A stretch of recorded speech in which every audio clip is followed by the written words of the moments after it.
الناس اتقوا ربكم الذي خلقكم من نفس واحدة وخلق منها زوجها وبث منهما رجالا كثيرا ونساء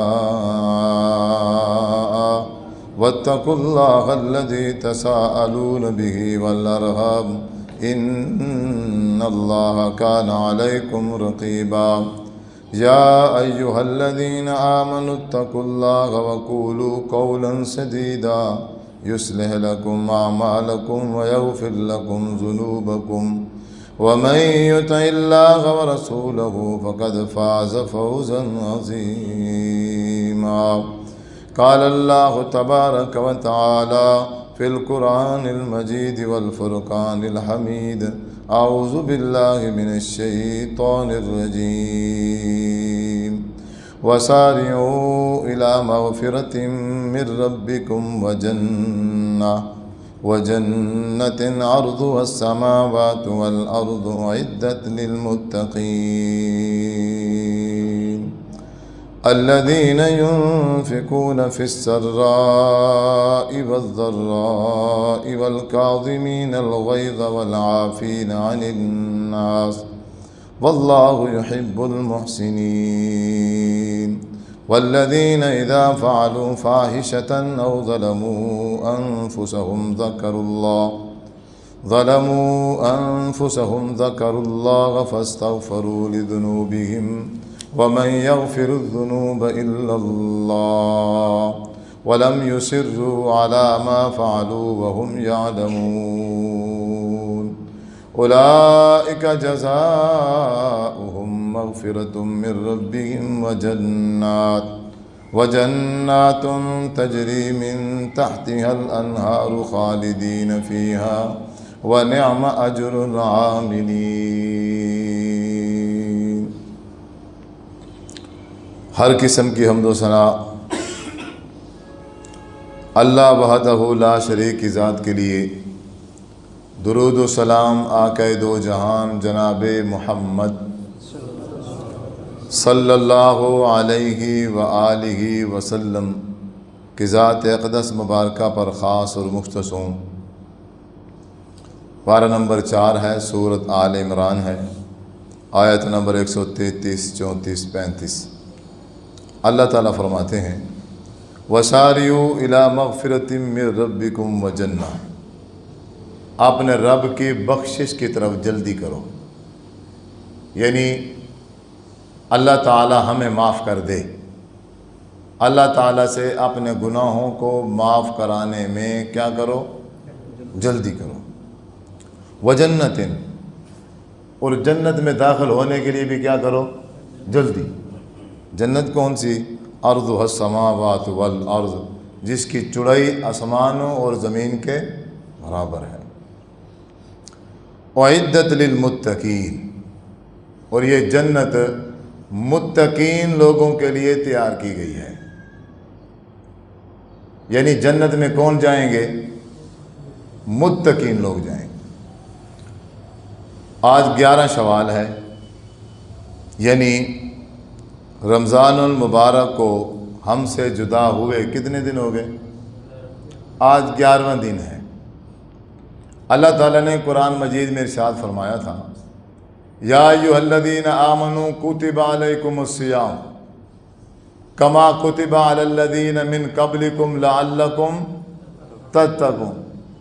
اور متقین، اللہ تعالیٰ نے کہا ہم نے تمہارے اوپر روزے فرض کیے ہیں 1 مہینے کے، 1 مہینے روزے رکھنے ہیں، اپنی تربیت کرنی ہے، اپنی اصلاح کرنی ہے، اپنے آپ کو 5 وقت کا نمازی بنانا ہے۔ جب انسان کو روزہ ہوگا گالم گلوچ نہیں کرے گا، غیبت نہیں کرے گا، چغلی نہیں کرے گا، کسی کا دل نہیں دکھائے گا اور کسی کا حق مال نہیں کھائے گا۔ صاحب ظاہر ہے روزہ رکھا ہوا ہے، بے ایمانی نہیں کرے گا، فراڈی نہیں کرے گا، دھوکہ نہیں کرے گا۔ 1 مہینے کی پریکٹس کرائیں گے اس بندے کو۔ روزے اس لیے بھیج رہے گئے، ہم رمضان اس لیے بھیج رہے گئے کہ 1 مہینہ پریکٹس ہوگی، مہینے کے بعد پھر ہم دیکھیں گے کہ ان میں سے کتنے بندے ہیں جو متقی پرہیزگار بن گئے ہیں۔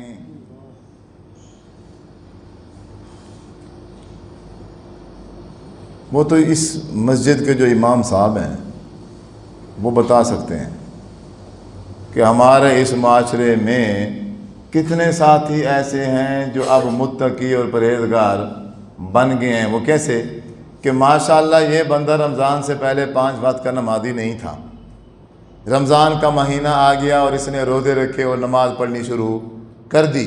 میں اسے دیکھتا رہا ہوں، یہ 10 بندے ہیں، یہ 15 بندے ہیں، یہ 3 بندے ہیں۔ اب رمضان ختم ہو گیا ہے، عید الفطر ادا ہو گئی ہے، لیکن آج پھر بھی 11واں دن ہے۔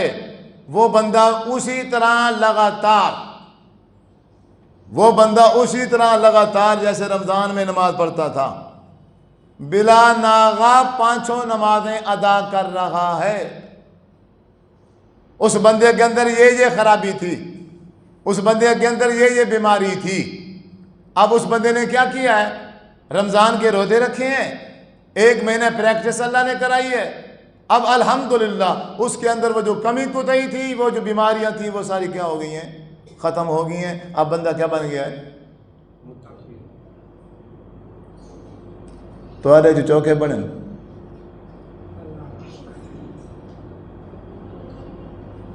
کوئی ایسا میرا بزرگ، ایسا کوئی نوجوان بیٹھا ہے جس کے اندر رمضان کے روزوں کی وجہ سے تبدیلی آ گئی؟ کوئی ایک بندہ دیکھ لو۔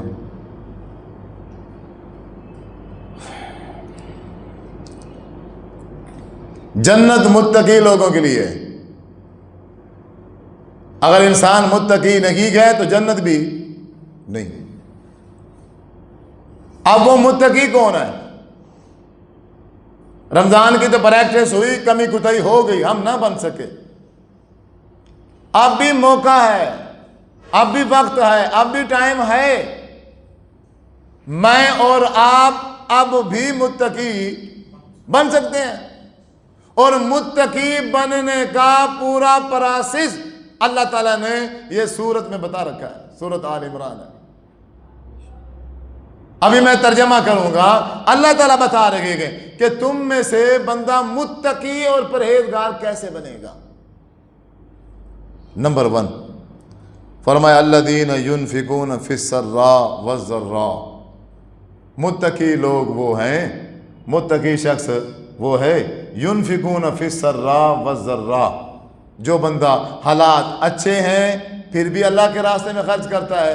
اگر اس کے حالات اپنے ماڑے ہو گئے ہیں، اس کی اپنی پوزیشن ٹائٹ ہو گئی ہے، خود کا خرچہ پورا نہیں ہو رہا، گھر کے اندر پریشانی ہے، لیکن ان تمام چیزوں کے باوجود بھی وہ اللہ تعالیٰ کے راستے میں کیا کر رہا ہے؟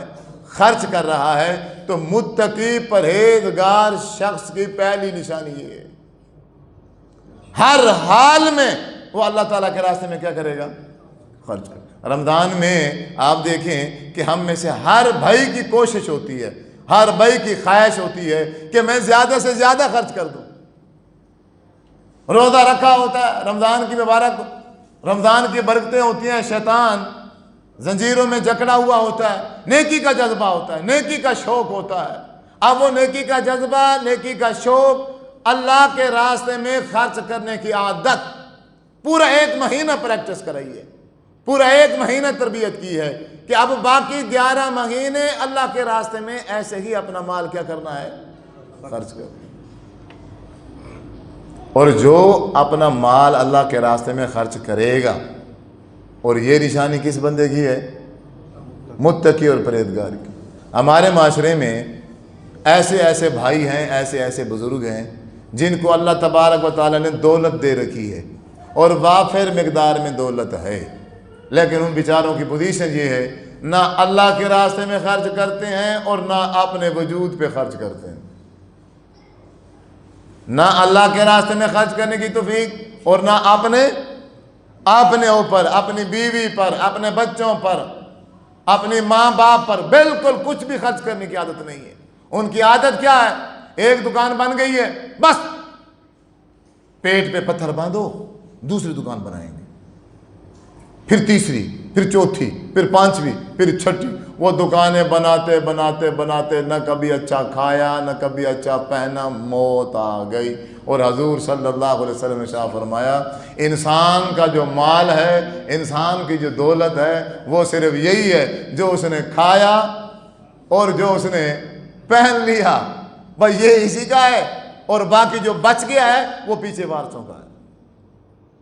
اب اس کی عادت نہیں تھی کھانے کی، پہننے کی، اللہ کے راستے میں خرچ کرنے کی۔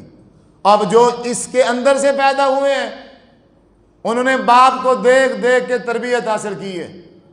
میں جانتا ہوں اپنے ایسے رشتہ داروں کو جن کی مربع زمین ہے، نہ پیروں میں جوتی ہے اور نہ کپڑے استری کیے ہوئے، اور پھٹے پرانے کپڑے پہنے ہوئے، حالت فقیروں والی، اور جو گھر کے اندر سالن بنتا ہے وہ کھانے کے قابل نہیں ہے۔ اس مربے کا کیا کریں گے ہم کہ جس بندے کو اس دولت کو خود کھانے کی توفیق نہیں ہے تو وہ کس غریب اور مسکین کو کیا خاک کھلائے گا؟ اللہ تعالیٰ اگر دولت دے تو اللہ تبارک و تعالیٰ پھر اس کو خرچ کرنے کی توفیق بھی عطا فرمائے۔ آپ کوشش کیا کریں، اگر اللہ تعالیٰ نے دولت دی ہے، اگر اللہ تعالیٰ نے پیسہ دی ہے تو عادت بنائیں، سب سے پہلے اپنی ذات پہ خرچ کریں، سب سے پہلے اپنے اوپر خرچ کریں، اس کے بعد اپنی بیوی پہ خرچ کریں، اس کے بعد اپنے بچوں پہ خرچ کریں، اپنے ماں باپ کے خرچ کریں، پھر اگر بچ جائے تو پھر اللہ کے راستے میں خرچ کریں۔ متقی پرہیزگار بندے کی پہلی نشانی کیا ہے؟ بلے تھا تو گالا گٹور سی۔ متقی پرہیزگار بندے کی پہلی نشانی کیا ہے؟ وہ اللہ کے راستے میں۔ دوسری نشانی والکاظمین الغیظ، غصہ اگر اس کو آ جائے نا وہ غصہ پی جاتا ہے۔ اللہ کرے کہیں مولوی کو غصہ نہ چڑھے، بس کسی عالم کو غصہ نہ آئے، واللہ پھر پتہ چلتا ہے اس بندے کے اندر کوئی علم نہیں ہے، اس نے 8 سال کیا پڑھا ہے اور 40 سال سے بچوں کو حدیثیں پڑھا رہا ہے، اور اس نے ایک چھوٹی سی جو عادت ہے غصے کو پی جانا، اس نے پہلے دن سے نہیں بنائی۔ بچوں پہ ایسے غصہ نکالتا ہے جیسے کوئی ذاتی دشمنی ہو، اس کی ذاتیات پہ آ جاتا ہے، اسٹوڈنٹ کے سامنے، طالب علموں کے سامنے، میری بات نہیں مانی، میری انسلٹ ہو گئی، میری توہین ہو گئی، اور اتنا اپنے آپ سے باہر ہو جاتا ہے کہ بس میں بتا نہیں سکتا وہ حالت اور کیفیت، کیونکہ میں مدرسوں سے پڑھا ہوں، میں جانتا ہوں استادوں کی عادات، استادوں کی تربیت، استادوں کا غصہ، اور وہ غصہ نکالنا کچھ بھی نہیں دیکھتے۔ 40 سال سے ہمیں سمجھا رہے گئے، اور یہی آیت پتہ نہیں ہزاروں بار انہوں نے بچوں کو پڑھائی ہے، سمجھائی ہے، اور کہا اے میرے بیٹو غصہ پی جایا کرو، اور خود بس اگر کسی چیز کی کمی ہے آج تو صرف اسی چیز کی کمی ہے کہ پڑھنا پڑھانا سیکھنا سکھانا بہت عام ہے، علم بہت ہے، اگر کمی ہے تو صرف عمل کی کمی ہے۔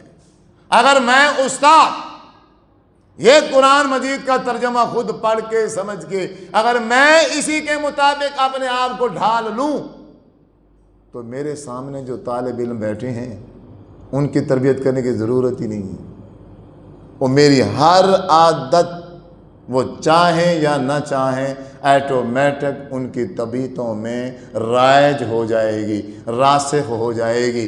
8 سال اگر کوئی بندہ میرے سامنے بیٹھے بلا ناغہ، 8 سال، اللہ اکبر، وہ چاہے یا نہ چاہے میری جو عادات ہیں، میری جو اچھی چیزیں ہیں وہ ایٹومیٹک اس کے اندر آ جائیں گی۔ یہ ہمیں خیال رکھنا چاہیے۔ اور جو باپ ہیں، جو گھر کے سربراہ ہیں، سرپرست ہیں، اور وہ باپ ہو یا ماں ہو، وہ بالکل اس چیز کا خیال نہیں کرتے۔ وہ جب غصے میں آتے ہیں اپنا غصہ اس برے انداز سے نکالتے ہیں، ان کی بچیاں بھی دیکھ رہی ہیں اور ان کے بچے بھی دیکھ رہے ہیں، وہ انہیں پتہ چل رہا ہے اچھا اچھا اچھا اچھا اچھا جب غصہ آتا ہے تو پھر ایسے کرتے ہیں جیسے ابو کرتا ہے اور امی کرتی ہے۔ پھر ان کے سامنے غصہ نکال کے پھر انہیں کہہ رہے بیٹا غصہ نہیں کرتے، غصے کو پی جاتے ہیں۔ بندہ سیانا ہوگا دے لیتے بندہ آگے ایویں پی میں نہیں جی میں ہم تائیں پیتے میرے سامنے، غصے کو پی جاتے ہیں، یوں کرتے ہیں۔ اب یہ سمجھا رہا ہے، کس منہ سے بچوں کو سمجھا رہا ہے؟ اپنی اولاد کو، اپنے طالب علموں کو سمجھانے کی ضرورت ہی نہیں ہے۔ اگر میں غصے کو پینے کی عادت بنا لوں، اگر میں غصے کو پینے کی عادت بنا لوں تو میرے بچے ہوں یا میرے طالب علم ہوں، خود بخود ان کے اندر یہ عادت آ جائے گی۔ متقی پرہیزگار بندہ اسی وقت بنے گا جب اسے غصہ آئے گا اور وہ غصے کو پی جائے گا۔ آپ صلی اللہ علیہ وسلم نے فرمایا پہلوان وہ نہیں ہے، بہادر وہ نہیں ہے کہ غصہ آئے کسی کو اٹھائے اور نیچے مار دے، یہ کوئی پہلوان نہیں ہے۔ پہلوان وہ ہے، بہادر وہ ہے، غصہ آ گیا ہے، سامنے والا کمزور ہے، بآسانی میں اپنا غصہ اس پہ نکال سکتا ہوں، لیکن وہ پھر بھی نہیں نکالتا، صبر کر جاتا ہے، غصہ پی جاتا ہے، برداشت کر جاتا ہے۔ آپ صلی اللہ علیہ وسلم نے ارشاد فرمایا میری امت کا بہادر انسان یہی۔ جب مجھے غصہ آتا ہے نا میرا بلڈ پریشر ہائی ہو جاتا ہے، پھر مجھے نہیں سمجھ آتی بھائی، بس میرا بی پی پھر جو ہے نا پھر ہائی ہو جاتا ہے۔ یہ جو بلڈ پریشر ہائی ہوتا ہے نا بھائی، یہ والا کہاں ہوتا ہے؟ جب سامنے والا کمزور ہو، جب سامنے والا کمزور ہو، یقین ہو، کنفرم ہو یہ بندہ مجھ سے لڑ نہیں سکتا، یہ معاشرے میں ہم سے لو ہے، اسے پتہ ہے کہ ہم کیسے لوگ ہیں، پھر بلڈ پریشر فل ہائی ہو جاتا ہے۔ اگر پتہ ہو سامنے والا ابھی مجھے 2 رکھ دے گا پھر بلڈ پریشر لو ہی رہتا ہے، چاہے ماں کی گالی دے دو، باپ کی گالی دے دو، جو مرضی کر لو، بلڈ پریشر پھر ہائی۔ یہ ڈرامہ بنایا ہوا ہے، یہ صرف شیطان نے بات یہ سمجھائی ہوئی ہے اور سکھائی ہوئی ہے، وہ جو میرا بلڈ پریشر ہائی ہو جاتا ہے۔ یہ سب کے بلڈ پریشر ہائی ہیں، صرف تیرا نہیں ہے۔ ہاں وہ بندہ جس کے اندر حدیث آ گئی ہے، جس کے اندر آپ صلی اللہ علیہ وسلم کی شریعت آ گئی ہے، جیسے وہ صحابی نے ایک اپنے حوض کے اندر پانی کو جمع کیا، بڑی مشکل سے پانی جمع کیا، وہ خود بھی استعمال کریں گے، اپنے جانوروں کو بھی پلائیں گے۔ مسافر آئے، انہوں نے بغیر اجازت کے حوض کا پانی پلا دیا۔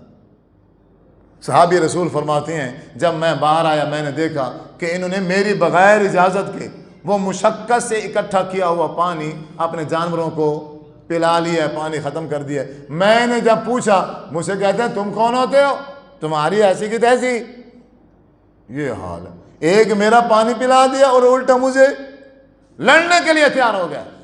کہتے ہیں مجھے اتنا غصہ چڑھا، اور جیسے مجھے غصہ چڑھا اسی وقت مجھے آپ صلی اللہ علیہ وسلم کا فرمان یاد آ گیا کہ وَالْكَاظِمِينَ الْغَيْظَ، پرہیزگار متقی تو وہ ہوتا ہے جو اپنے غصے کو پی جاتا ہے۔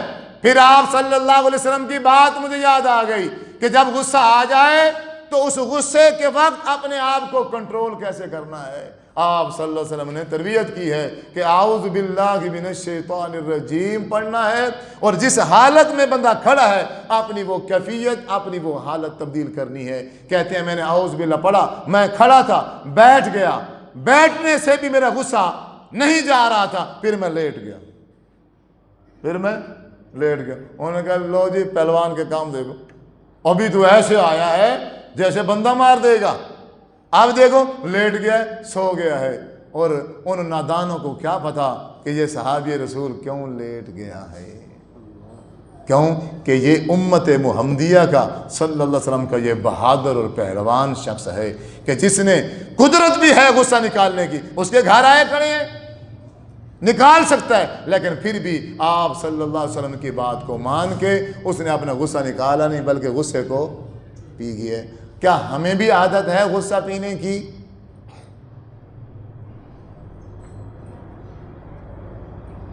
کیا ہمیں بھی عادت ہے غصہ پینے کی؟ کبھی زندگی میں غصہ پیا ہے؟ اور نہیں پیا نا تو پھر غصہ پی کے دیکھو، کبھی نا آپ دیکھو غصہ ایک بار پی کے دیکھو، اس کے بعد دیکھو پھر کیسے مزہ آتا۔ اور انشاءاللہ اس غصے کو پینے کی برکت سے اللہ تبارک و تعالیٰ متقی بھی بنا دے گا۔ تو متقی بننے کے لیے دوسری چیز کیا ہے؟ پہلی چیز اللہ کے راستے میں خرچ کرنا، اور دوسری چیز اپنے غصے کو پی جانا۔ والعافین عن الناس، اور یہ میرا موضوع ہے، والعافین عن الناس، اب میرا موضوع شروع ہوگا۔ اور تیسری صفت متقی پرہیزگار کی کیا ہے؟ والعافین عن الناس، لوگوں کو کیا کر دیتا ہے؟ معاف۔ اس نے تھپڑ مار دیا، وہ کہے چلے کوئی بات نہیں، کوئی معاف کیا تجھے اللہ کے راہ یہ حال۔ اور اس نے بےزتی کر دی 4 بندوں کے اندر، وہ کہتے چلے یار کوئی بات، معاف کیا تم اللہ کی رضا کے لیے معاف کر۔ بیٹی کا رشتہ اس نے کہا تھا کہ ہم تمہیں دیں گے، میری خالہ نے، میری آنٹی نے، میرے ماموں نے، میرے چاچو نے، پہلے طے ہو گیا تھا 2 سال 3 سال پہلے، بات پکی ہو گئی تھی۔ پھر اس نے دیکھا بندہ لڑکا کام تو کرتا نہیں ہے، نالائق ہے، اس سے تو بہتر ہے وہ فلاں نوکری والے کو میں دے دوں۔ اس کی نیت تبدیل ہو گئی، اس نے اس کو دے دیا۔ اب کیا ہے یہ؟ بس جب تک زندہ رہوں گا اب خالہ کے گھر نہیں جانا، خوشی بھی ختم، غمی بھی ختم، کیونکہ اس نے رشتہ نہیں دیا۔ اب 4 بندوں کے سامنے اس نے میری انسلٹ کر دی ہے، یہ چھوٹا ہو کے اس کی یہ اوقات، یہ بچہ ہو کے بڑوں کی انسلٹ کرتا ہے، بس ختم ہوگی اس کے ساتھ۔ اب میں کبھی بھی اس بچے کے ساتھ کبھی بھی میں بات نہیں کروں گا، یہ نالائق ہے، یہ فلاں ہے، یہ فلاں ہے، یہ نالائق ہے اور تو اچھا ہے۔ چھوٹے بچے کی بات تو سے برداشت نہیں ہو سکی اور تو اچھا ہے اور وہ نالائق ہے، یہ حال ہے۔ بھئی وہ 20 سال کا ہے اور تم 50 سال کے ہو، تمہاری عمر میں اور اس کی عمر میں کوئی فرق ہی نہیں ہے۔ اگر اس نے بدتمیزی کر دی ہے، اس کی عمر دیکھو کیا ہے، اس کی عمر دیکھو کیا، اور اپنے آپ کو ہم دیکھیں ہم کتنے سال کے ہیں، ہم 50 سال کے ہیں، پھر ہم اپنے 20 سال کی عمر دیکھیں کہ جب میں 20 سال کا تھا تو کتنے لوگوں کی بےزتی کی تھی، کیا میری حالت بھی ایسے ہوا کرتی تھی کہ یہ نہیں؟ اور پھر میں خود اس وقت یہ پسند کرتا تھا کہ میں تو لڑکا ہوں، میں تو نوجوان ہوں، اگر جذبات میں مجھ سے اس طرح کی غلط بات ہو گئی ہے، وہ بڑا ہے، اسے بڑا پن دکھانا چاہیے تھا، اسے معاف کر دینا چاہیے تھا، چھوٹے پر شفقت کرنی چاہیے تھی۔ لیکن اس چھوٹے نے بڑے کا احترام نہیں کیا اور بڑے نے چھوٹے پہ شفقت نہیں کی، دونوں نے ہی شریعت محمدیہ صلی اللہ علیہ وسلم پر عمل نہیں کیا۔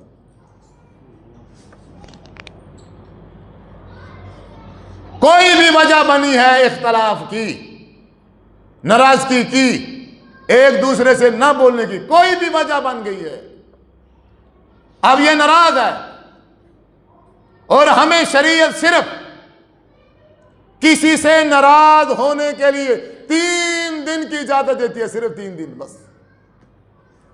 اگر کسی سے لڑائی ہو گئی، کسی سے جھگڑا ہو گیا، اختلاف ہو گیا، تو وہ بندہ لڑائی اور جھگڑا ناراضگی کتنے دن رکھ سکتا ہے؟ صرف 3 دن۔ اگر چوتھا دن شروع ہو جائے اور ان 2 بندوں نے آپس میں صلح نہیں کی تو پھر انہیں مسجد میں آنے کی ضرورت نہیں، کنفرم ہے۔ وہ رمضان المبارک کے روزے انہوں نے کوئی ایک روزہ بھی نہیں رکھا، رمضان مبارک کے سارے مہینے وہ حافظ صاحب کے پیچھے کھڑے ہو کے انہوں نے تراویاں پڑھی ہیں، اور انہوں نے کوئی تراوی نہیں پڑھی، ایک دن کی تراوی بھی نہیں ہے ان کی۔ اور یہاں کیا ہے؟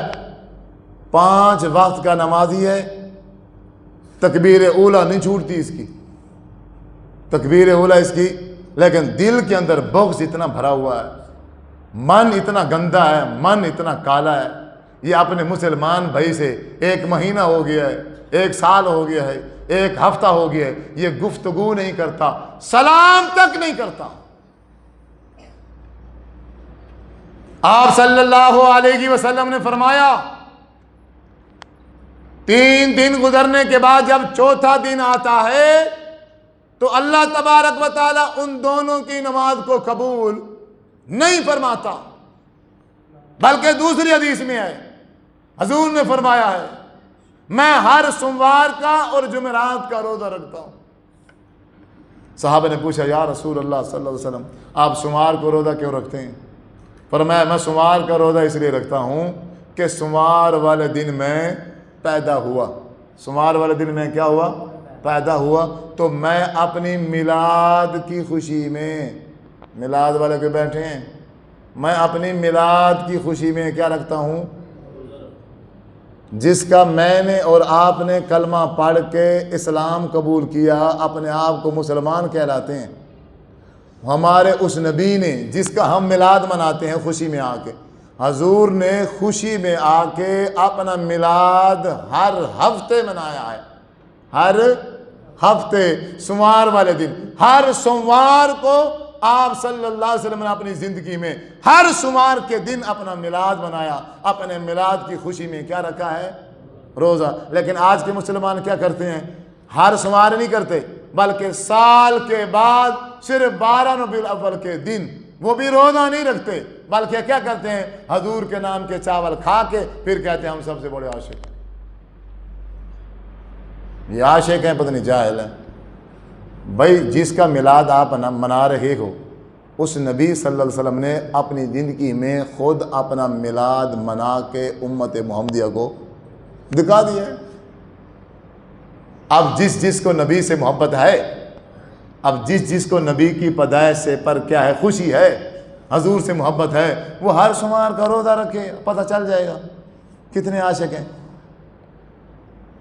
مسجد کتنی عاشق ہیں، سوموار والی جمعہ پتہ لگ ویسی کتنے ساتھیوں کو روزہ ہے۔ ایسے مت نہ حضور کا نام آئے گا، ایسا پتہ نہیں کیا ڈرامہ۔ اور آپ سب میں عاشق ہوں، میں عاشق ہوں، نہ شکل عاشقوں والی ہے اور نہ کرتوت عاشقوں والے ہیں۔ آپ صلی اللہ علیہ وسلم سے کوئی بات ہی نہیں ملتی اس کی، اور کہتا ہے میں عاشق ہوں۔ پتہ نہیں تو عجیب عاشق ہے کہ محبوب سے تیری کوئی چیز میچ نہیں ہوتی، تو پھر عشق کی چیز کا ہے؟ مثال میری محبوب ہے اور مجھے اس سے عشق ہے، اس کی پسند کا خیال کروں گا کہ نہیں کروں گا؟ بیچارے ساری رات لگا دیتے ہیں، ہاتھ پھر بھی کچھ نہیں آتا، لیکن محبت ہے، اندھی محبت ہے، اور محبت کچھ بھی نہیں دیکھتی۔ جس نے میرے نبی سے محبت کی ہے، انہوں نے پھر کسی چیز کی پرواہ نہیں کی، نہ بچوں کی، نہ بیوی کی، نہ جائیداد کی، کسی چیز کی پرواہ نہیں، اپنی ہر چیز اپنے نبی پہ لوٹا دی۔ یہ آج کے عاشق نہیں ہیں، یہ وہ چوری والے، یہ چوری والے ہیں، یہ صرف چوری کھانے والے ہیں، یہ حضور کے نام کے چاول کھانے والے ہیں، حضور صلی اللہ علیہ وسلم کے بتائے ہوئے طریقے پر عمل کرنے والے نہیں ہیں۔ اگر کسی کو میرے نبی کی پیدائش پہ خوشی ہے تو اس کو کیا رکھنا پڑے گا؟ ہر سوموار کا روزہ۔ فرمایا جمعرات کا روزہ محبوب آپ کیوں رکھتے ہیں؟ فرمایا جمعرات کا روزہ میں اس لیے رکھتا ہوں کہ جمعرات کو تمام انسانوں کے اعمال اللہ تعالیٰ کے ہاں کیا ہوتے ہیں؟ پیش ہوتے ہیں، اور میں یہ چاہتا ہوں، محبوب فرماتے ہیں، میں یہ چاہتا ہوں کہ جب میرے اعمال اللہ تعالیٰ کے ہاں پیش ہوں، فرشتے جب لے کے جائیں کہ یہ جو اعمال ہیں اللہ، یہ تیرے محبوب حضرت محمد صلی اللہ علیہ وسلم کے ہیں۔ پچھلے ہفتے جمعرات جب ہم لے کے آئے تھے، اس پچھلی جمعرات بھی وہ روزے سے تھے، اب جب ہم ان کے اعمال لے کے آئے ہیں، اب بھی وہ کس سے ہیں؟ روزے سے، روزے سے۔ سبحان اللہ۔ آپ صلی اللہ علیہ وسلم نے فرمایا اللہ تعالیٰ وہ اعمال لیتا ہے اور پورے ہفتے کی پروگریس دیکھ کے اللہ تعالیٰ جو بھی انسانوں کی درگزر کمی کوتاہی ہوتی ہے درگزر فرما دیتا ہے۔ دو بھائیوں پر اللہ تعالیٰ نظر نہیں ڈالتا۔ جب وہ فرشتے ان دو مسلمانوں کے اعمال اللہ تعالیٰ کو پیش کرنے لگتے ہیں، جو آپس میں بولتے نہیں ہیں، لڑائی ہو گئی، جھگڑا ہو گیا، 3 دن سے اوپر ہو گئے ہیں، آپس میں صلح نہیں ہے، آپس میں بولتے نہیں ہیں، اب کیا ہے؟ اب ان کے اعمال فرشتے لے کر آئے، اللہ تعالیٰ فرما رہے ہیں مجھے ان دونوں کے اعمال پیش نہ کیے جائیں، رکھ دیے جائیں، موقوف کر دیے جائیں، جب تک یہ دونوں آپس میں صلح نہ کر لیں تب تک ان کی نماز، ان کا روزہ، ان کا حج، ان کا عمرہ مجھے دکھانے کی ضرورت نہیں، رکھو۔ کوئی ضرورت نہیں ہے۔ تو کیا بنے گا ان بابوں کا، کیا بنے گا ان بزرگوں کا؟ وہ عمرہ کرنے کے لیے جاتے ہیں، سب سے صلح کر کے جاتے ہیں، وہ میرے کو مل لو میں ویدا پیا، مطلب میرے عمرہ نہ تھی بھائی۔ اچھا پھر عمرہ کر کے آتا ہے، پھر وہی ویسے جیسے عمرے سے پہلے تھا، پھر ویسے، پھر ناراضگی اسی طرح دوبارہ ہو گئی۔ کیا یہ عمرے ہیں اور یہ کیا یہ حج ہیں؟ اللہ تعالیٰ فرماتے ہیں قد افلح من تزکا، جس نے اپنے نفس کو پاک نہیں کیا، جس نے اپنا من ٹھیک نہیں کیا، فرمایا وہ انسان کامیاب ہو ہی نہیں سکتا۔ باقی رہا اللہ کا ذکر، حج، عمرہ، نماز، وَذَكَرَ اسْمَ رَبِّهِ فَصَلَّى، اللہ کا ذکر بھی بعد میں ہے اور نماز بھی بعد میں ہے، پہلے اندر صاف کرنا ہے، اندر صاف کرنا ہے۔ من صاف نہیں ہے، یہ کہتے ہیں میں اہل حدیث ہوں، میں دیوبند ہوں، میں بریلوی ہوں، تم کچھ بھی نہیں ہو بھائی، ابھی اندر کالا کھڑا ہے، تم کچھ بھی نہیں۔ پہلے اندر صاف کر لو، من کلیل کر لو، من کے اندر، دل کے اندر جو بھی بغض اور حسد ہے، میل کچیل ہے کسی مسلمان کے بارے میں بھی، اسے نکالو، اسے نکالو۔ واللہ میں کہہ رہا ہوں، جس میرے بزرگ نے، جس میرے نوجوان نے اپنا من صاف کر لیا، میں بلا مبالغہ کہہ رہا ہوں، وہ اس دنیا میں چلتا پھرتا جنتی انسان ہے، اسے دیکھو، کیونکہ حدیث ہے، آپ صلی اللہ علیہ وسلم مسجد میں بیٹھے ہیں اور صحابہ اکرام جمع ہیں، آپ نے فرمایا ابھی ایک صحابی آئے گا، اس صحابی کو تم دیکھ لینا، وہ جنتی ہے۔ وہ صحابی کیا ہے؟ جنتی ہے۔ صحابہ فرماتے ہیں ہم تو پھر متوجہ ہو گئے، بھئی جنتی دیکھیں کیسے ہوتے ہیں۔ ہم دروازے پر دیکھ رہے ہیں، ایک انصاری صحابی آئے، اپنے ہاتھوں میں جوتی اٹھائے ہوئے مسجد میں داخل ہو گئے، خاموش ہو گئے، ہم بیٹھ گئے، ہم نے دیکھ لیا اچھا یہ ہے جنتی۔ دوسرا دن ہوا، اس مسجد نبی میں بیٹھے ہیں، آپ نے صاحب فرمایا اے میرے صحابہ اکرام، ابھی ایک شخص مسجد میں آئے گا اور وہ جنتی ہے۔ ہم پھر متوجہ ہوئے، کیا دیکھتے ہیں؟ وہی صحابی ہے، آج بھی وہی صحابی ہے۔ بیٹھ گئے، ہم خاموش ہو گئے، دیکھ لیا ہم نے اس کو۔ تیسرا دن ہوا، حضور نے فرمایا اے میرے صحابہ، ابھی جو صحابی مسجد میں داخل ہوگا وہ صحابی جنتی ہے۔ حضرت عبداللہ بن عمر رضی اللہ تعالیٰ عنہ فرماتے ہیں میں تینوں دن موجود تھا اور میرے دل کے اندر حسرت پیدا ہو گئی کہ حضور ایک بار محبوب نے کہہ دیا تو کنفرم بات ہے کہ یہ بندہ کیا ہے؟ جنتی ہے نا، اب اس میں کوئی شک شبے کی کوئی بات ہے؟ لیکن دوسرے دن پھر تیسرے دن تین دن مسلسل جنت کی بشارت۔ حضرت عبداللہ بن عمر فرماتے ہیں میں اس کے گھر چلا گیا، میں نے کہا ابھی میں نے نا آپ کے گھر مہمان بننا ہے، میں آپ کے ہاں رہوں گا، مقصد تھا اس کو میں دیکھوں گا یہ آخر کون سا ایسا عمل کرتا ہے جس کی وجہ سے محبوب نے مسلسل 3 دن اس کو جنت کی بشارت دی۔ فرماتے ہیں میں نے راتیں گزاری 2-3 وہاں، لیکن مجھے کوئی ایسا عمل نظر نہ آیا کہ جو میں نہ کرتا ہوں اور وہ یہ کرتا ہوں، مجھے ایسا کوئی عمل نظر نہ آیا۔ بس میں نے کہا واپس جاتے ہوئے بھائی میں اصل میں آپ کے پاس آیا تھا، آپ نے مسلسل 3 دن آپ کے بارے میں جنت کی بشارت دی، میں نے کہا دیکھوں تو صحیح تم کیا کرتے ہو، میں 3 دن آپ کے پاس رہا ہوں لیکن میں نے کوئی ایسا عمل نہیں دیکھا تم کو، رات کو تہجد وہ تو میں بھی پڑھتا ہوں، آپ اگر پڑھتے ہو تو میں بھی پڑھتا ہوں، میں نے کوئی نایا عمل نہیں دیکھا آپ کو کرتے ہوئے۔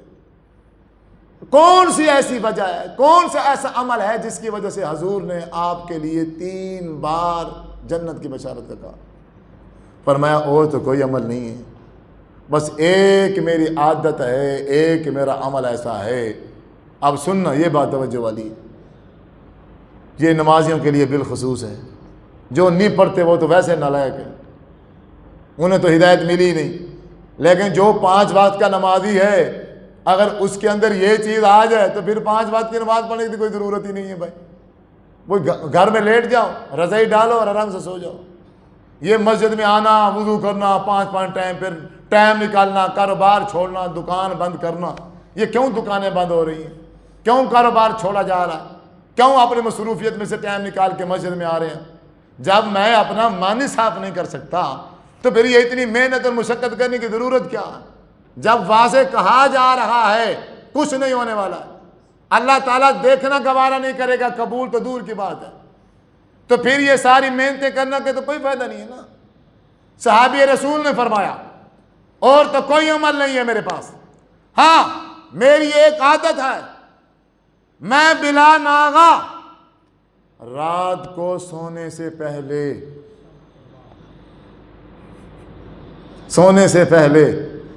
جس نے میرا دل دکھایا ہوتا ہے، جس نے میرے ساتھ زیادتی کی ہوتی ہے، جس نے مجھے پریشان کیا ہوتا ہے، اللہ کی رضا کے لیے سب کو دل سے معاف کر کے سو جاتا.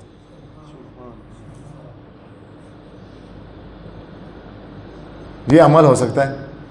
کیا ہم ایسا کر سکتے ہیں؟ آپ میں سے کتنے بھائی ایسے بیٹھے ہیں کہ جن کے کتنے رشتہ دار ایسے ہیں جو کسی وجہ سے ہم نے ان کے ساتھ رشتہ داری توڑ دی ہے، ہمارا ان کے ہاں آنا جانا نہیں ہے، ہماری خوشی غمی ان سے کیا ہے؟ ختم ہے.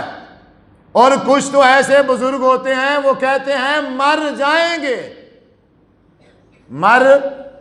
گے پر میں اس سے صلح. اچھا پھر اب وہ چار پائی پہ پڑا ہوا ہے، بڑا سخت بیمار ہو گیا ہے، اب پتہ چل گیا اوپر والوں کو اب یہ بچنے والا نہیں ہے. اب وہ جس کے ساتھ ناراض تھا، جس کے ساتھ ناراضگی چل رہی تھی، بھائی تھا یا ماموں تھا یا جو بھی تھا، اس نے کہا یار بیمار ہے بڑا ہے، مر جائے گا، میں چلو جا کے صلح کر لیتے ہیں، جا کے چلو میں معافی مانگ لیتا ہوں. اب وہ آیا ہوا ہے اس کے پاس اور اس سے کہہ رہا ہے بھائی میں معافی مانگتا ہوں، مجھے معاف کر دو، مجھ سے غلطی ہوگی. آگے سے کیا کہتا ہے؟ یہ مرنے کے قریب ہے. آگے سے کیا کہتا ہے؟ جا دفع ہو جا، تجھے معاف نہیں کروں اور میرا جنازہ بھی نہ پڑھنا. اگر تو اپنے بھائی کو معاف کر کے نہیں مرتا تو اسے جنازے کے لیے نہ روک. پورا اگر یہ قصبہ گجرات اگر مل کے آگے تیرا جنازہ پڑے نا پھر بھی کوئی فائدہ نہیں. تیرے اعمال کو اللہ تعالیٰ نے دیکھنا ہی نہیں ہے. کتنا تو غازی ہے، کتنا تو حاجی ہے، کتنا تو پرہیزگار ہے، کتنا تو بڑا عالم ہے، کتنا تو بڑا مفتی ہے، کتنا تو بڑا شیخ ہے، کیا ہے؟ کچھ بھی نہیں ہے. تو مرنے کا ٹائم ہے اور منع کر رہا ہے میرے جنازے میں بھی نہ آنا، یعنی مجھے کوئی دعا کی ضرورت نہیں ہے، مجھے کوئی بخشش کی ضرورت نہیں ہے. کیوں؟ اس نے بخشش والا کام اپنی زندگی میں کیا ہی نہیں ہے.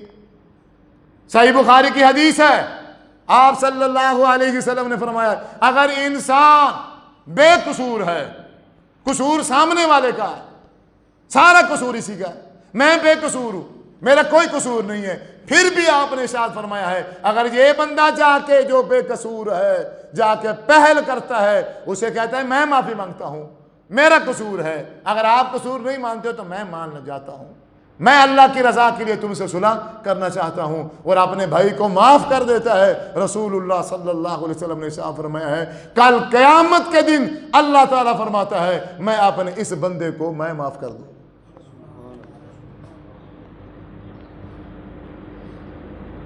اور اس لیے تو اللہ تبارک و تعالیٰ نے کہا تھا سورۃ نور میں کہا اللہ تعالیٰ نے کہ اے محمد صلی اللہ علیہ وسلم آپ اپنے دوست اور خلیفہ اول حضرت ابوبکر صدیق رضی اللہ تعالی عنہ آپ ان سے کہیں جب حضرت مستہ نے حضرت ابوبکر صدیق کی بیٹی امی عائشہ صدیقہ رضی اللہ تعالی عنہا پر منافقین نے تہمت لگائی اور یہ حضرت مستہ ان کے ساتھ شامل ہو گئے، حالت یہ ہے ان کے گھر کا سارا خرچہ حضرت ابوبکر صدیق اٹھا رہے گے، اور اس کا حال یہ ہے کہ اس کی بیٹی پر تہمت لگا رہا. یہ تو اللہ تبارک و تعالی نے سورۃ نور کا پورا ایک رکوع امی عائشہ صدیقہ رضی اللہ تعالی عنہا کے پاک دامنی میں اتار دیا. اللہ نے جھوٹا کر دیا ان منافقین کو، اور ان میں حضرت مصطح بھی جھوٹے ہو گئے، اور باپ تھے ابو بکر صدیق رضی اللہ تعالیٰ عنہ۔ اے میری بیٹی ہو اور پاک دامنہ ہو، جس کے پاک دامن ہونے کی گواہی اللہ عرش پر دے، قرآن بنا دے، اور اتنی نیک میری بچی پر کوئی بندہ جھوٹی تہمت لگا دے، میں ساری زندگی اس سے بات کروں گا، میں بولوں گا اس سے، اور چاہے مولوی بھی ہوں پھر بھی نہیں بولوں، جاؤ جو کہو گے میں کر لوں گا، پر میں اس بندے کو معاف نہیں کر سکتا، اس نے میری بھولی بھالی بیٹی پر جھوٹی تہمت لگئی ہے۔ حضرت ابوبکر صدیق رضی اللہ تعالیٰ غصہ آیا، بچی تھی، اور کہا آج کے بعد اے مصطح تم نے اچھا نہیں کیا ہے، آج کے بعد میں تمہارا وہ خرچہ جو ماہانہ دے رہا تھا آج کے بعد بند۔ ناراضگی شروع ہو گئی، کیا شروع ہو گئی؟ ناراضگی شروع ہو گئی، جو خرچہ دیتے تھے وہ خرچہ بھی کیا کر دیا؟ بند کر دیا۔ اللہ تبارک و تعالیٰ نے قرآن مجید کی یہ آیت اتاری، سورۃ نور ہے، آیت نمبر 22 ہے، وَلَا يَأْتَلِ أُولُو الْفَضْلِ مِنْكُمْ وَالسَّعَةِ أَنْ يُؤْتُوا أُولِي الْقُرْبَى وَالْمَسَاكِينَ وَالْمُهَاجِرِينَ فِي سَبِيلِ اللَّهِ وَلْيَعْفُوا وَلْيَصْفَحُوا۔ اے محبوب ابو بکر صدیق رضی اللہ تعالیٰ عنہ سے کہو کہ وَلْيَعْفُوا وَلْيَصْفَحُوا، درگزر کرو، حضرت مصطح کو معاف کرو، اور معاف بھی اس طرح کرنا ہے وَلْيَصْفَحُوا، بالکل دل سے بات کو مٹا دینا ہے، بالکل دل سے کیا کر دینا ہے؟ مٹا دینا ہے۔ ہاں باقی حضرت ابو بکر صدیق سے کہو الا تحبون ان یغفر اللہ لکم، کیا تم پسند کرتے ہو کہ عرش پر بیٹھا ہوا رب تمہیں معاف کر دے، تو پھر تم میرے بندے کو معاف کرو۔ دو ٹوک بات ہے، میں چاہتا ہوں اگر میرا رب مجھے کیا کر دے؟ معاف کر دے، تو مجھے کیا کرنا پڑے گا؟ اس کے لیے مجھے کیا کرنا پڑے گا؟ اپنے بھائی کو بول کرے سو کھلو نا کرے سو، کوئی ہے صحیح، کوئی بھی کہیں یہ تو تھی نہیں سکتا، سارے نال ایڈے تپے بدے تو ایک بندہ ہی نہ ہوئے ممکن تو کہیں نہیں۔ بہرحال بھائی جان آدھے بیٹھے تو من گنے بابا جی معاف کرے سو، آج بات تیاری بدھی بیٹھے ہوئے ہے، کوئی ہے فی الحال کوئی کہ اللہ کرے کوئی نہ ہوئے۔ اس مسجد میں یہ تو ممکن ہی نہیں ہے کہ سارے ہوں نہیں الحمدللہ ساری تو کہیں نہ کہیں نہیں، آج تک ہی کہیں نہیں تھی، تو والی مطلب یہ ہو یکا رولا شو جب آدھے چاہیے، یعنی وہ سارے پاسے یکا لڑ دیں۔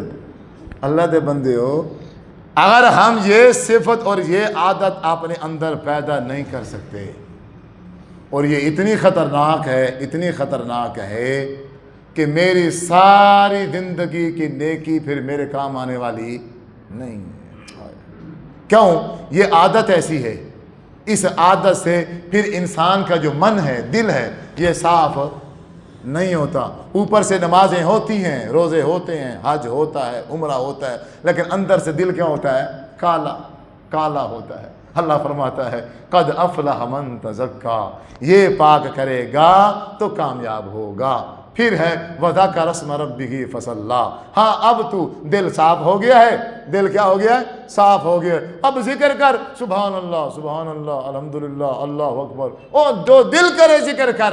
فصلی، اب نمازیں پڑھ، اب نمازیں لگیں گی، اب نمازوں کا فائدہ ہوگا، اب ذکر کا فائدہ ہوگا، اب اللہ اس ذکر کو دیکھے گا، اب اللہ تبارک اس نماز کو دیکھے گا۔ اگر من صاف نہیں ہے، اگر دل کے اندر بھائی کے بارے میں بغض ہے، اللہ اکبر۔ اور شریعت محمدیہ صلی اللہ علیہ وسلم، میں قربان جاؤں اپنے محبوب پہ، تربیت اس انداز سے کی ہے میرے نبی نے۔ اب ان مسلمانوں کو میں کیا کہوں؟ یہ تو اپنی مرضی سے نماز پڑھتے ہیں، اپنے طریقے سے نماز پڑھتے ہیں۔ اگر یہ میرے نبی کا طریقہ اپنا کے نماز پڑھنی شروع کر دیں تو ان کے من ایٹومیٹک صاف ہو جائیں گے۔ وہ کیسے؟ سارے پاس یاد ہیں جلے نماز پڑھو نا جماعت نال، ایک چپے دا فرق ہوئے، ایک ہاتھ بندہ ایک دوسرے سے کیا ہو؟ دور ہو. ایک ہاتھ یعنی پاؤں کے ساتھ پاؤں، کندھے کے ساتھ کندھا نہیں ملانا. ایک ہاتھ کا فرق ہونا چاہیے. وہی بھی وجہ یہ ہے کہ اس میں فرشتہ آ کے کھڑا ہوتا ہے. بھائی فرشتہ آتا ہے، اب میں تو فرشتے کو نہیں دیکھ سکتا نا. مجھے یہ بات کس نے بتائی ہے کہ بھی ایک ہاتھ کا فاصلہ رکھو فرشتہ کھڑا ہوتا ہے؟ یہ کس نے بتائی ہے؟ اگر اللہ کے رسول صلی اللہ علیہ وسلم نے بتائی ہے پھر تو سچ ہے، پھر تو سچ ہے. اور جب میں حدیث پڑھتا ہوں، حدیث میں ہمارے نبی فرماتے ہیں کندھے کے ساتھ کندھا ملاؤ، پاؤں کے ساتھ پاؤں ملاؤ.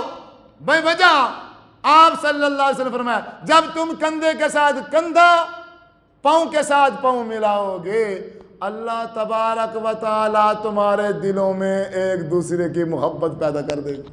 اللہ اکبر، اللہ اکبر، اللہ اکبر. بابا جی مجھ سے نہیں بولتا، مثال دے رہا ہوں، بابا جی مجھ سے نہیں بولتا.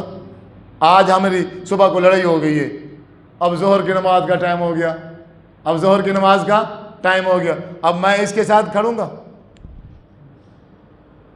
اس کے ساتھ نماز میں کھڑا ہوں گا میں؟ نہیں. میں اچھا جو بابا کھڑے پڑھ لے اولی چونڈ، یعنی وضو ہو گیا ہے، مسجد میں آ گیا ہے اور بندہ دیکھ لیا ہے کہ یہ بندہ ایسا کھڑا ہے، اس کے ساتھ میری لڑائی ہے، میری بنتی نہیں ہے، جو بھی مسئلہ ہے اس کا اختلاف ہے. اب اس بندے کو جان بوجھ کے، کھڑنے کی جگہ بھی ہے، جان بوجھ کے چھوڑ کے اس سائڈ میں جا رہا ہے، اتنا سارا دل میں بغض لے کے اب نماز پڑھ لے. اگر یہ بابا جی کے ساتھ آ کے کھڑا ہو جاتا، پاؤں کے ساتھ پاؤں ملاتا، کندھے کے ساتھ کندھا ملاتا، اور ایک دن میں 5 نمازیں ہوتی ہیں، ایک دن میں 5 نمازیں ہوتی ہیں، اور 3 دن ہیں ان دونوں کے پاس، 3 دن ہیں. اگر یہ 3 دن پاؤں کے ساتھ پاؤں، کندھے کے ساتھ کندھا حضور کی بات مان کے ملاتے تو تیسرا دن تو بڑی دور کی بات ہے، شام کو ان کی صلح ہو جاتی. شام کو ان کی کیا ہو جاتی؟ صلح. اور ہماری صلح کیوں نہیں ہوتی؟ آپ صلی اللہ علیہ وسلم نے فرمایا ہمارا من کیوں صاف نہیں ہوتا؟ حضور نے کہا ہے کہ اگر تم نماز میں جماعت کے ساتھ جب پڑھو، اگر پاؤں کے ساتھ پاؤں، کندھے کے ساتھ کندھا نہیں ملاؤ گے تو اللہ تبارک و تعالی تمہارے دلوں میں نفرت پیدا کر دے گا. اللہ اکبر. اللہ تعالیٰ تمہارے دلوں میں کیا پیدا کر دے گا؟ تو دیکھ لو اب نفرت کیسے ہے. نفرت ہی نفرت ہے، محبت کا تو نام ہی نہیں ہے. ایک ہماری رشتہ داریوں کی نفرت ہے، ایک ہم سہ گیری کی وجہ سے نفرت ہے، ایک گھر کے اپنے لین دین اور معاملات کی وجہ سے نفرت ہے، اور دوسری ان مولویوں نے نفرت پیدا کر دی ہے. یہ وہابی ہے، یہ دیوبندی ہے، یہ بریلوی ہے اور شیعہ ہے. وہ کہتا ہے اس کو سلام نہ کرنا، وہ کہتا ہے اس کو سلام نہ کرنا، وہ کہتا ہے اس کو رشتہ نہ دینا، وہ کہتا ہے اس کو رشتہ نہ دینا، وہ کہتا ہے اس کی دعوت پہ نہ جانا، وہ کہتا ہے اس کی دعوت پہ نہ جانا. اسی عذاب میں ہم کھڑے ہیں. اور جب ہم حدیث اٹھا کے دیکھتے ہیں تو حضور صلی اللہ علیہ وسلم کا فرمان کیا آتا ہے؟ آپ فرماتے ہیں اذا عرفت ومن لم تعرف، اے میرے امتی اگر تو اس بندے کو جانتا ہے یا نہیں جانتا سلام کر. جانتا ہے یا نہیں جانتا اس کو کیا کر. اب کسی کے ماتھے پر لکھا ہوتا نہیں ہے کہ یہ فلاں ہے، کسی کے ماتھے پر لکھا تو نہیں ہے. ہاں آپ نے منع فرمایا ہے سلام کرنے سے. کس کو؟ فرمایا یہودیوں اور عیسائیوں کو سلام کرنے میں پہل نہیں کرنی. ہاں اگر وہ سلام کر دے تو پھر اس کے سلام کا جواب، اور یہودی اگر سلام کر دے تو ہماری شریعت کہتی ہے اس کے سلام کا جواب بھی دینا ہے. یہاں مسلمان کو سلام کر رہا ہے اور وہ اس کے سلام کا جواب نہیں دیتا، لیکن ہے 5 وقت کا نمازی،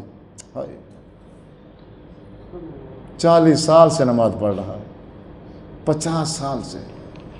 آپ بتاؤ ایمانداری سے، آپ ایمانداری سے بتاؤ. میں کچھ نہیں کہتا. اب یہ بھائی جو اپنے بھائی کے سلام کا جواب ہی نہیں دیتا، اور کچھ بھائیوں کو میں نے، جیسے یہ اب بیان ہو رہا ہے، میرے بیان کے بعد پھر وہ کچھ بزرگ کھڑے ہوئے، انہوں نے صلح کرنے کی کوشش کی. ایک بزرگ تھا، اس نے کہا جی اب وہ قاری صاحب کی تقریر سن لی ہے بھائی، اب نماز اگر قبول کروانی ہے تو ملنا پڑے گا. اب اس نے کہا آؤ جی اپنا اختلاف ختم کرو. چالا